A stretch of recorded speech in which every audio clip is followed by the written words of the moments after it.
I've fantasized about a slow bus hitting him, just enough to spill his oatmeal. My wife laughed on the phone with her friend. I stood in the kitchen, frozen, realizing our marriage had been nothing but her private joke. It was 6:43 in the evening on a Wednesday. I had just gotten home from work. My wife didn't hear me come in. She was upstairs with the phone on speaker, talking to someone. I wasn't even trying to listen. I had just walked in and went for the leftovers, and then I heard it. "You know who he reminds me of?" she said, pausing for dramatic effect.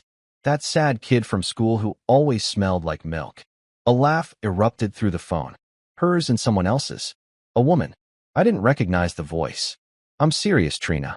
He walks around like he's proud of himself for breathing, as if to say, "Look at me. I remembered to put my socks on today. I can't take it anymore." I cringe when he talks.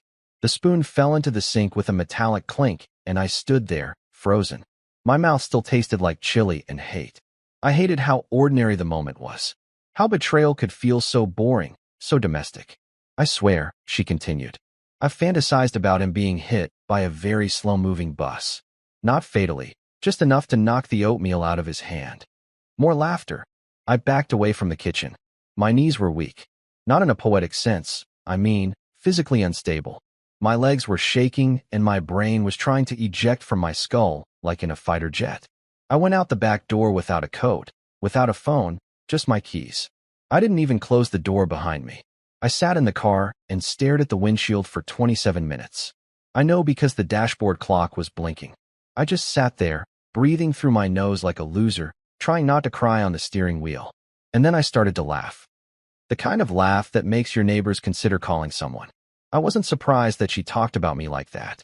I was surprised at how comfortable she sounded doing it, as if it were normal, as if I were no longer a person, just the punchline of a joke in her private comedy. The truth is, I've always been a bit of a secondary character, even in my own life. People forget my birthday. I get passed over for promotions. I once had a neighbor who greeted me every morning for 2 years and still called me Craig. But this was a new level of low, and something inside me clicked. It didn't break yet. No, it just shifted. I went back inside 20 minutes later. She was in the bathroom, doing her skincare routine, humming. I didn't say anything. I just smiled and asked her if she wanted pizza. She said, sure. She had no idea. I had just emotionally abandoned her forever. But that's the thing about leaving. Sometimes the first step is invisible. She didn't see it, but she will. The next morning, I made her breakfast, scrambled eggs, avocado toast with the everything seasoning she likes, and a small cup of ginger tea with honey, stirred exactly 4 times. I even folded the napkin into one of those silly triangles, as if we were in a bed and breakfast and not a house filled with invisible rot. She barely looked at it, just mumbled, thanks, and started scrolling through her phone, probably looking at dog memes and pajamas, or whatever people who secretly hate their husbands enjoy. At 7 in the morning, I sat across from her with the fakest smile I've ever worn in my life. I should have won an Oscar for the performance. She left for work as if nothing had happened, as if I were still the invisible man in the vein of her little telephone comedy sketch. And once she was out of the driveway, I went straight upstairs, my heart pounding. Not because I had a plan. I didn't. Not yet. But I needed something, some proof, something to make me feel like I wasn't being overly sensitive or delusional. I know that sounds weak. I sound weak. But after years of bending myself to be a quieter, smaller, softer version of a man just to keep the peace, you lose the ability to trust your own feelings. Her laptop was still on the nightstand. I stood there for a good 10 minutes, just looking at it, justifying, rationalizing, telling myself this was for self-preservation, not revenge. And then I opened it. No password. Of course, she thinks I'm too dumb to spy or too docile to be a threat. She's not entirely wrong. The first thing I did was open her messaging app.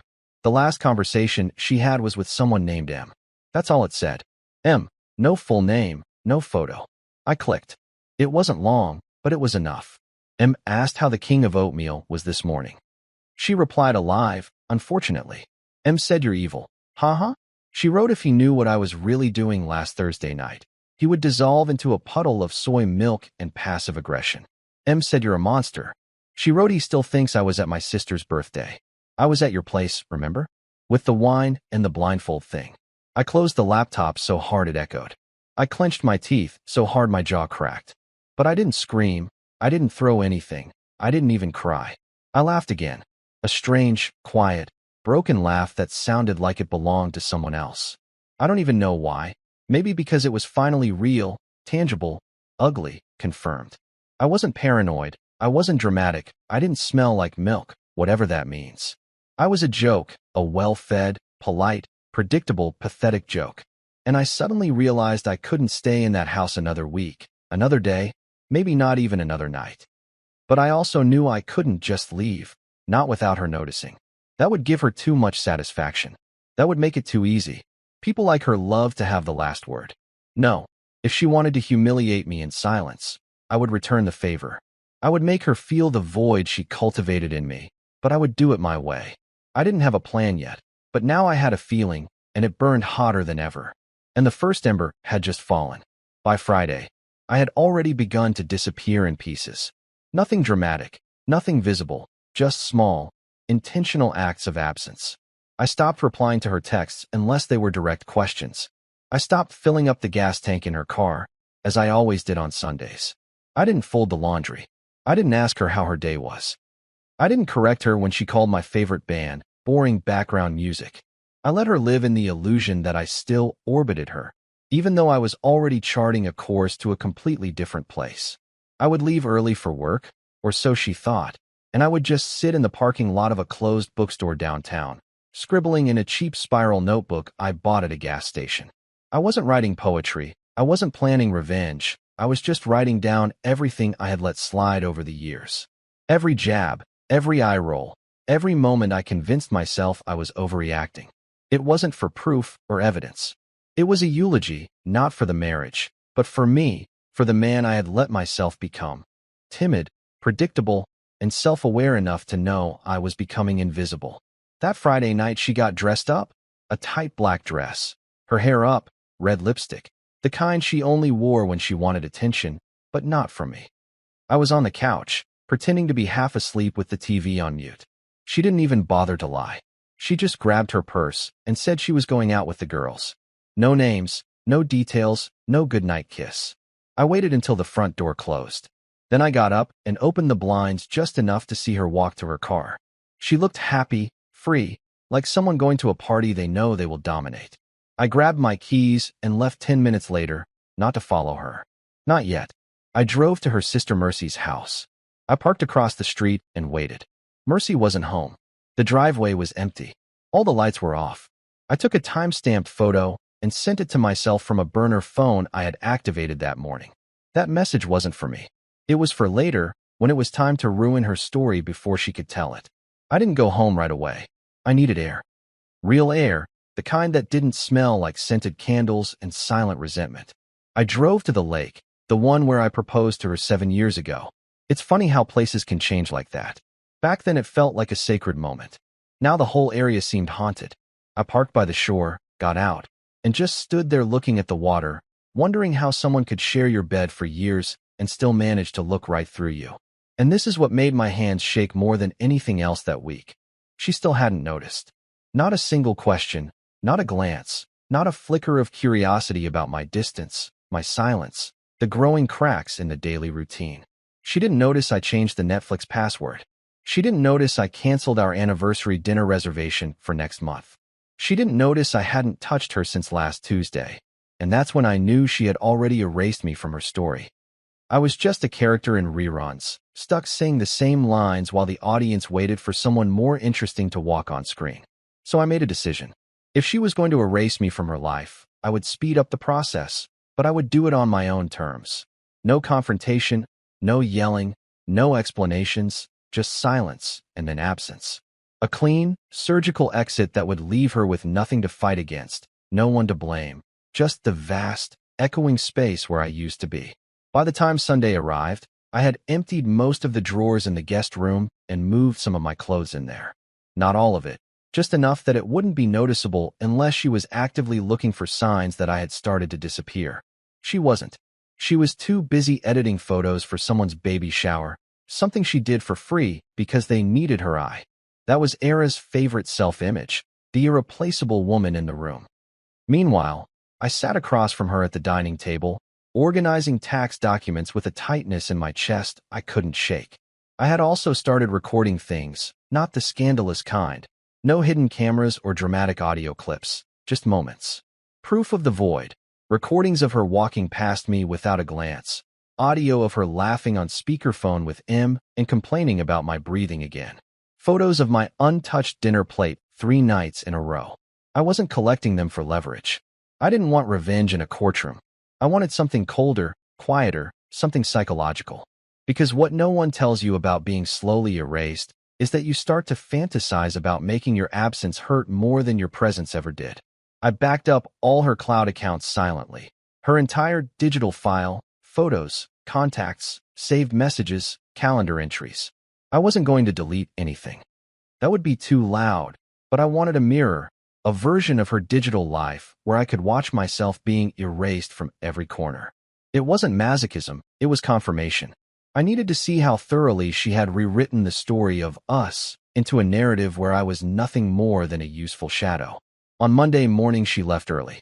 She said she was going to the gym, but she didn't take her gym bag. I asked her about it just to see how far she would go. She smiled and said, "They have towels and stuff. I'm fine." But I saw it. The hesitation, the flicker of waiting, the how closely is watching me in her eyes. It passed in a second, but it was enough. She was starting to realize I wasn't as boring and distant as I had always let her believe. While she was out, I did something strange. I went into our bedroom, opened her nightstand drawer, and took out the small notebook she kept under her socks. Erin never wrote in journals. She said they were for narcissists with time, but this one wasn't hers, it was her mother's. I knew because it had her handwriting on the first few pages, shaky, looping, deeply personal. The rest of the pages, Era had filled not with reflections, but with practice stories, phrases, explanations, excuses literally rehearsed. I was at Mercy's, but she left early. He knew I wasn't happy. It wasn't an affair, it was a transition. We hadn't been intimate in months. She had drafted a breakup, edited it like a press release. I stood there, holding the notebook, and felt something settle deep in my stomach. Not rage, not sadness, something denser, like gravity, like finality. She had been emotionally gone for months, and I knew it, had felt it. But this notebook proved it was deliberate, strategic. She was playing the long game, and she thought I was too soft, too slow, too safe to notice. So I put the notebook back neatly, exactly as I found it. Then I sat on the edge of the bed and drafted an email to my HR department requesting remote work status, effective immediately. Family reasons. Approved in 2 hours. They didn't even ask questions. That same day, I canceled my personal cell phone plan and bought a new phone. I only updated 2 contacts, my sister in Vermont and the lawyer I had consulted with silently 3 weeks ago. At dinner time, I was sitting across from Era again, nodding along to her story about a coworker who microwaved fish in the office and nearly caused a riot. She laughed. I laughed. She texted someone under the table while I cleared the plates. And that night, as she fell asleep early in a sweatshirt she used to borrow from me, I stood in the hallway and watched her for what felt like the first time. Not as my wife, not as the woman I fell in love with, but as a person I had never really known. Not really. And I realized something truly chilling. She wouldn't even miss me when I was gone. Not at first. But eventually she would feel the shape of my absence, the lack of something she didn't even value until it stopped playing its part in the background of her life. And that's what I was building now. An exit so silent it would echo. By Wednesday, she knew something was wrong, not enough to confront me. No, she doesn't confront now. She observes, calculates, shifts stories in midair to keep herself comfortably untouchable. But I saw it in the way she looked at me that morning, her head tilted slightly, her eyes narrowed as if reading a label she didn't remember putting on the jar. She asked if I was feeling okay. I said yes. Then I smiled and asked if she was. That threw her. It was small, just a flicker of confusion before she smoothed her expression, but I caught it. She wasn't used to me being her mirror. She was used to me absorbing, deflecting, playing the part of the gentle ghost in her house. But I wasn't playing anymore. She poured coffee, but didn't drink it. I watched her stir it 7 times without taking a sip. Her phone buzzed. M again, probably. And for the first time in months, she placed it face down instead of reading the message mid-conversation. Later that day, I came home early from work. I say work because I hadn't set foot in the office all week. Instead, I had been going through safety deposit boxes, pulling documents, erasing digital fingerprints, closing minor accounts, Venmo, Dropbox, even the Reddit account I hadn't used since 2018. I left no sticky notes, no login notifications, no trail. My goal was simple. I wanted to disappear so smoothly, so perfectly, that it would seem like I had only ever existed in her mind. When I got back, the house smelled like her vanilla diffuser, the one that made me nauseous, and something else. Tension. Real tension. She was standing in the hallway with her arms crossed and her eyebrows raised. "You didn't text me all day," she said. I shrugged. I didn't know I had to. She blinked. "I just mean, never mind. It's weird. That's all. Weird." That was her word for anything that wasn't immediately flattering to her self-image. My silence was now weird. My calm, strange. My disappearance would probably be filed under unreasonable. But she didn't know what I knew. She didn't know I had logged into her old email address 2 nights ago, the one she used before we were married. She didn't know I had seen messages from M dating back almost 2 years. She didn't know I had learned that M wasn't short for Maria or Morgan, as she once joked. It was Mike. The same Mike who attended our wedding. The same Mike who hugged me and said, "You're a lucky guy, man," before winking at Era as if they shared a hilarious inside joke. Back then I thought it was a harmless moment. Now I know he had already kissed her by then. Maybe more.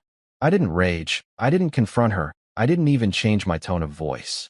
Instead, I printed a single photo from one of her private email threads, a grainy, drunken selfie from a hotel room.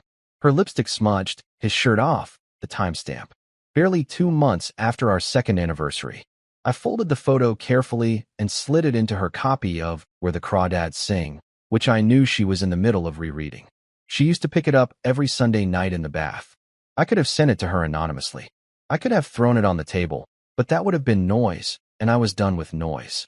My silence had become my weapon, and I intended to wield it with surgical precision. That night she asked me to watch a movie.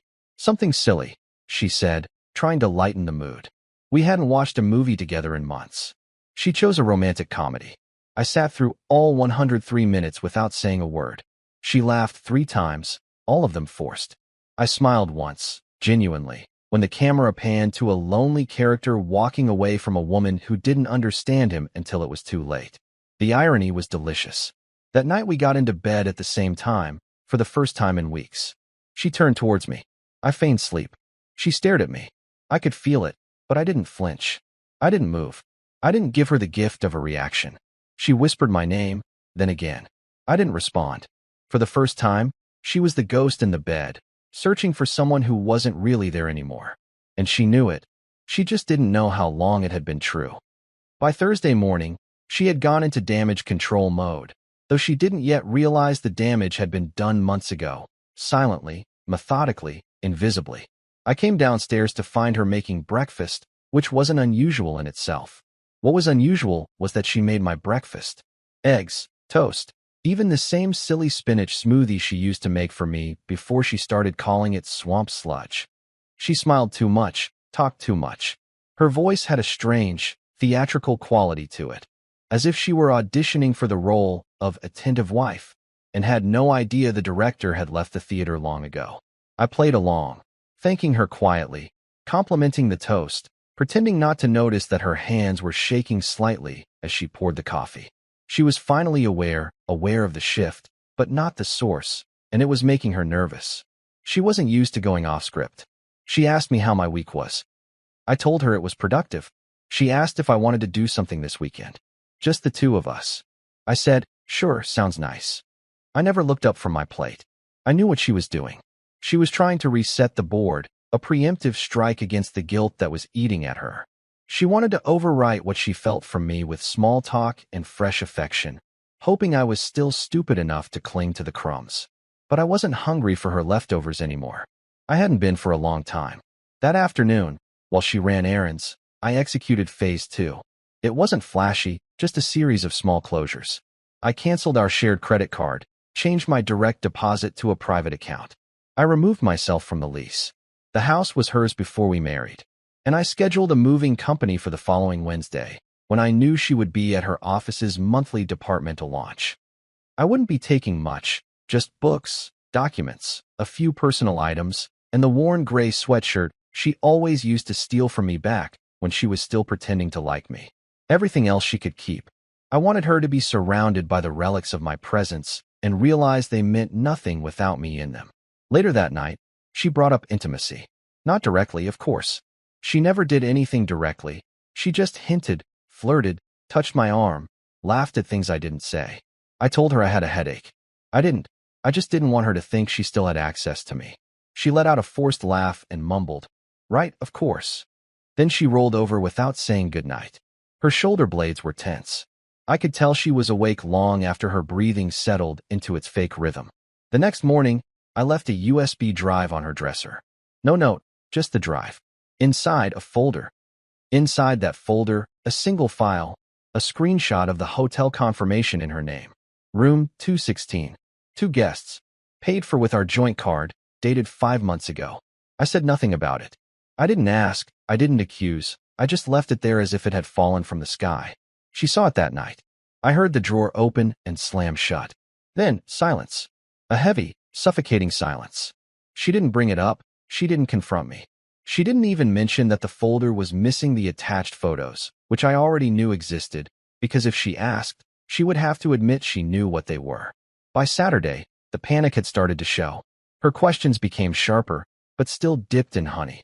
Is something wrong? Are you mad at me? Did I do something? I said no. I smiled. I kissed her on the forehead like I used to, and the kiss felt like pressing a sticky note to a wall before you tear the whole house down. She was unraveling, but she was trying her best to keep the seams hidden. She baked banana bread. She put on the playlist from our second year of marriage, the one with all the songs she used to say reminded her of me. I listened in silence as I did the dishes to the sound of Norah Jones, pretending her world wasn't cracking under the perfectly polished floor of her kitchen. But the best part is, she still thought she was ahead.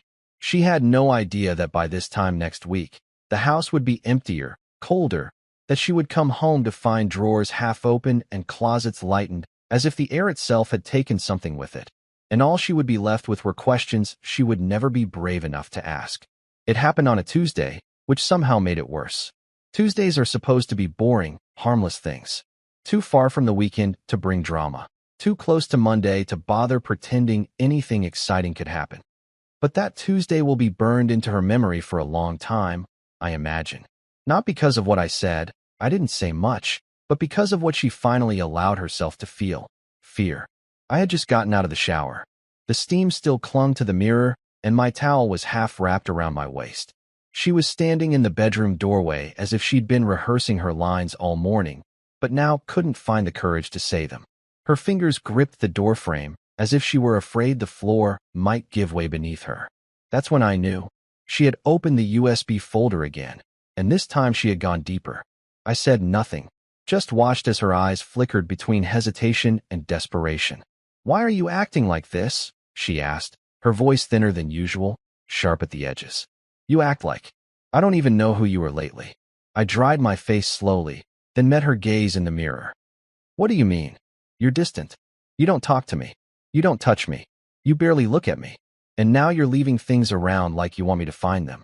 Her voice was rising now, trying to summon anger to cover the cracks underneath. "This is a game to you." I turned and leaned against the dresser. "You don't want to play games. You would lose." That stopped her. Her jaw tensed. She crossed her arms, but it looked more like armor than defiance. "I know you know," she said, quieter now. "Okay, I'm not an idiot." "No," I replied calmly. "You're just a liar." That landed harder than I thought it would. Her eyes welled up, but she blinked quickly, forcing them dry again.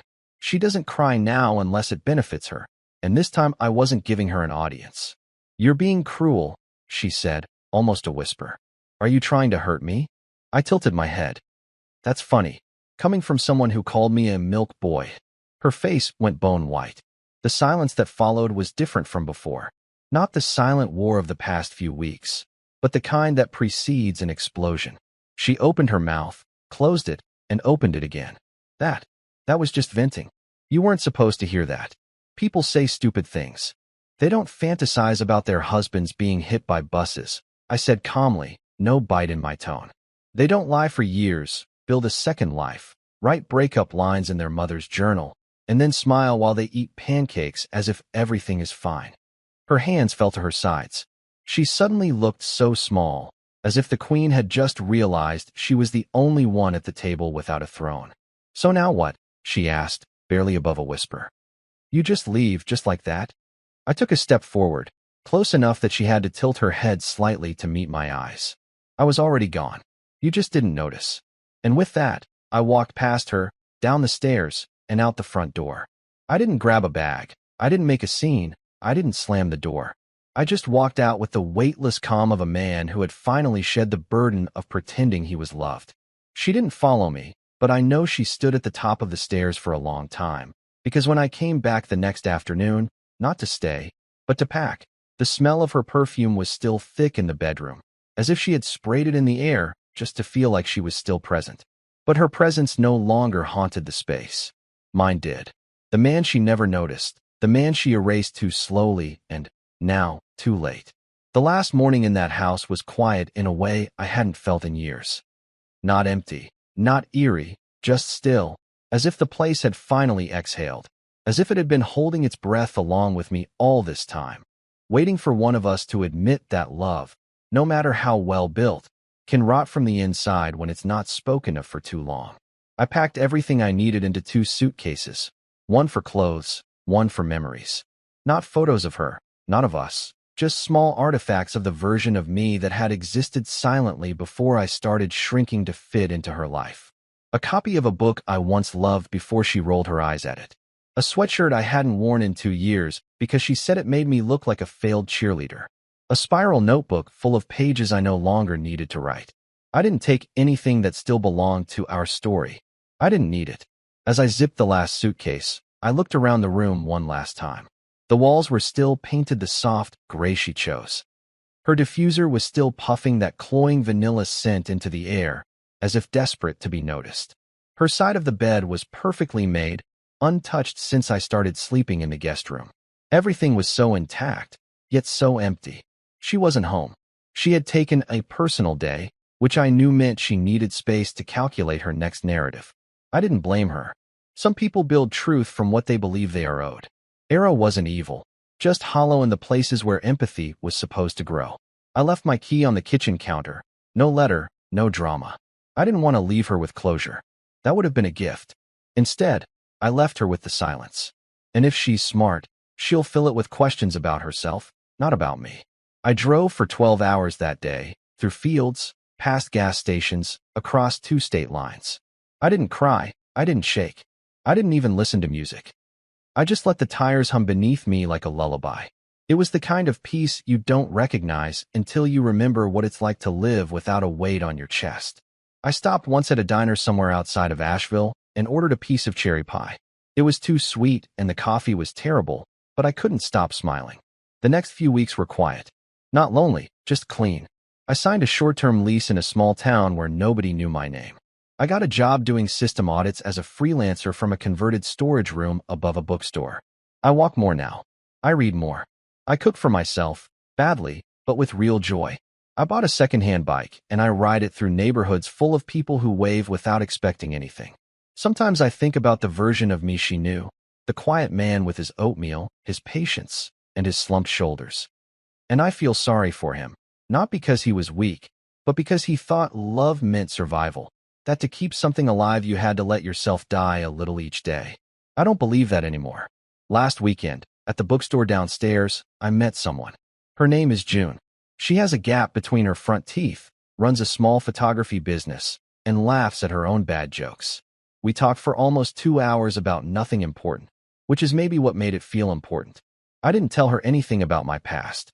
Not yet, but for the first time in years I didn't feel like I had to explain myself to feel seen. So no, I didn't get revenge. I didn't ruin Era's life. I didn't expose her. I didn't scream or throw things or burn it all down.